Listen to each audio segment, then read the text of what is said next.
پچھلے 20 سالوں میں گدھوں کی آبادی میں کافی حد تک کمی آئی ہے۔ گدھ خاص طور پر مرے ہوئے جانوروں کا گوشت کھا کر زندہ رہتے ہیں۔ بیمار ہوئے پالتو جانوروں کے علاج کے لیے ڈائکلوفینک نامی دوا استعمال کی جاتی ہے، لیکن یہ دوائی گدھوں کے لیے زہریلی ہوتی ہے۔ اگر کسی مرے ہوئے جانور کو 72 گھنٹے پہلے یہ دوا دی گئی ہو تب بھی اس دوا کے کچھ ذرات اس کے جسم میں باقی رہ جاتے ہیں۔ چنانچہ اس طرح کے جانور کو جب کوئی گدھ کھاتا ہے تو گردے خراب ہونے سے اس کی موت واقع ہو جاتی ہے۔ بدقسمتی سے جب تک یہ پتہ چلا اور اسے سائنسی تحقیق سے ثابت کیا گیا تب تک 90% گدھوں کی موت واقع ہو چکی تھی۔ اس کے علاوہ سند گاڈگے بابا گرام سوچھتا ابھیان کے تحت مرے ہوئے جانوروں کو گاؤں کے باہر کھلے میدانوں میں پھینکنے کی روایت کو مکمل طور پر بند کر دیا گیا، جس کی وجہ سے گدھ بھوک سے مرنے لگے۔ سہیادری نسرگ متر کے رضاکاروں نے سفید پیٹھ والے گدھوں کے گھونسلے بنانے کی کچھ جگہوں کی نشاندہی کی تھی۔ انہیں معلوم ہوا کہ 90% گھونسلے ناریل کے اونچے درختوں پر موجود تھے۔ یہاں ایک نئی مشکل پیدا ہو گئی۔ انہیں یہ معلوم ہوا کہ گدھوں کا فضلہ فطری طور پر بہت تیزابیت کا حامل ہوتا ہے اور جن درختوں پر گدھ رہتے ہیں ان پر پھل بہت کم اگتے ہیں۔ اسی وجہ سے گاؤں والوں کو گدھ پسند نہیں تھے اور انہیں گاؤں سے دور بھگا دیا گیا۔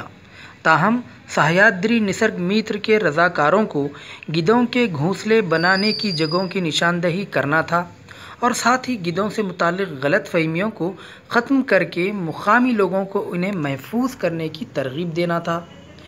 یہ ایک بہت ہی مشکل کام تھا۔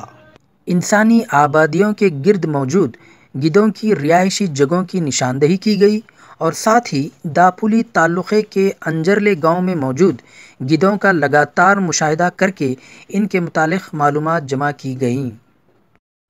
CCTV کیمروں سے کی گئی تحقیق سے کچھ حیرت انگیز حقائق سامنے آئے۔ رضاکاروں نے دیکھا کہ گدھوں کے جوڑے درختوں پر اور گھونسلوں میں دکھائی تو دے رہے تھے، لیکن گھونسلوں میں ان کے بچے موجود نہیں تھے۔ پہلے یہ بھی دیکھا گیا اور ثابت کیا جا چکا ہے کہ جب کھانے کی بہت کمی ہو جاتی ہے تو بہت سے پرندے انڈے نہیں دیتے۔ یہاں گدھوں میں فالس انکیوبیشن کا رویہ دیکھا جا رہا تھا، جس کا مطلب ہے کہ جب وہاں گھونسلے میں انڈے یا بچے نہیں تھے تب بھی گدھ ایسے پیش آ رہے تھے جیسے بچے گھونسلے میں ہی ہیں۔ یہ ایک بہت ہی پریشان کن صورتحال تھی۔ اس طرح بھوکے گدھوں کے لیے خوراک کی دستیابی کو ممکن بنانے کا ایک مسابقتی کام شروع ہوا۔ رضاکاروں نے آس پاس کے گاؤں میں جا کر لوگوں سے مرے ہوئے جانور انہیں دینے کے لیے کہا تاکہ وہ انہیں گدھوں کو کھلا سکیں۔ یہ تصدیق کرنے کے بعد کہ مرے ہوئے جانور میں ڈائکلوفینک نہیں تھا، اس کی لاش کو گاؤں کے باہر دور ایک محفوظ مقام پر ڈال دیا جاتا تھا۔ یہ مقام گدھوں کے لیے ایک ریسٹورنٹ کی طرح بن گیا۔ سہیادری نسرگ متر نے گدھوں کو خوراک فراہم کرنے کا یہ تجربہ کئی مہینوں تک جاری رکھا، جس کے بہت اچھے نتائج سامنے آئے۔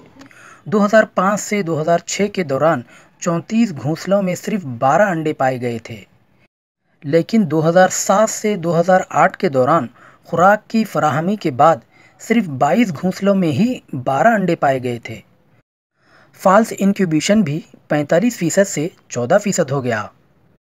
لیکن گاؤں والوں سے مدد نہ ملنے اور جگہ کی کمی جیسے مشکلات کی وجہ سے 2008 سے 2009 میں گدھوں کے ریسٹورنٹ میں خوراک فراہم نہیں کی جا سکی اور اس طرح فالس انکیوبیشن کا تناسب بڑھ کر 41% ہو گیا۔ اس سے یہ ثابت ہو گیا کہ گدھوں کی آبادی کم ہونے کی سب سے اہم وجہ خوراک کی کمی ہے۔ سہیادری نسرگ متر کے رضاکار ان گدھوں کو خوراک کی دستیابی اور ان کے گھونسلوں کو محفوظ کرنے کی کوشش کر رہے ہیں۔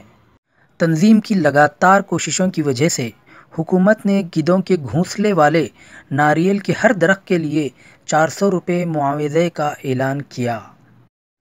لیکن اتنا کافی نہیں۔ گدھوں کی حفاظت کے لیے لوگوں کا تعاون بڑھنا بے حد ضروری ہے۔ گدھوں کی حفاظت کی ایسی ہی ایک کوشش